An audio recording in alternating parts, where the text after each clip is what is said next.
कोल्हापूरच्या अंबाबाई देवीनं पायी अनवाणी चालत येऊन श्री ज्योतिबा दर्शनासाठी खेटा घातल्याची आख्यायिका सांगितली जाते। हीच परंपरा चालू ठेवत कोल्हापूरचे भाविक ज्योतिबाच्या दर्शनासाठी अनवाणी पायी चालत रविवारचे खेटे घालतात। आजपासून या खेट्यांना सुरुवात झाली। पहाटे 4 वाजता मंदिराचे दरवाजे उघडले। सकाळी अभिषेक, धूपारती झाली।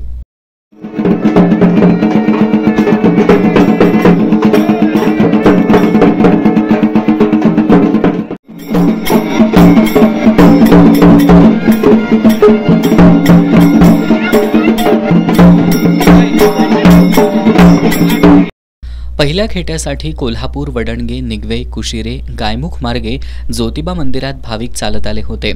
अन्य राज्यातील भाविकांनी डोंगरावर हजेरी लावल्यानं ज्योतिबाचा डोंगर भाविकांच्या गर्दीनं फुलून गेला होता। यावेळी चांगभलचा गजर डोंगरावर घुमत होता। पहिल्या खेट्याला ज्योतिबाची सरदारी रूपात खडी पूजा बांधण्यात आली होती। माघ पौर्णिमेनंतर येणाऱ्या रविवारी खेटे चालू होतात।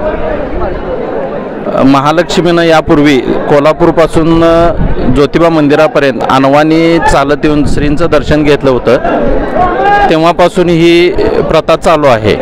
आज ही कोल्हापूरहून भाविक लोक लाखोंच्या संख्येनं चालत येतात आणि श्रींचं दर्शन घेतात। आज सरदारी रूपातील खडीपूजा श्रींची बांधण्यात आलेली आहे।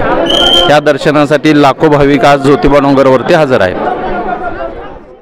स्थानिक पुजारी, ग्रामपंचायत आणि देवस्थान समितीकडून डोंगरावर येणाऱ्या भाविकांसाठी सोयी सुविधा उपलब्ध केल्या होत्या।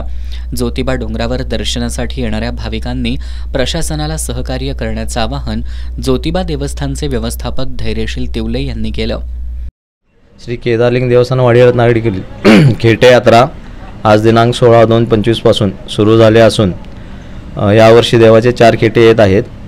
याकरिता देवस्थान समिती, पोलीस प्रशासन व ग्रामपंचायत वाडी रत्नागिरी यांचे मार्फत भाविकांना आवश्यक ती सोयीसुविधा पुरवण्यात येत आहेत।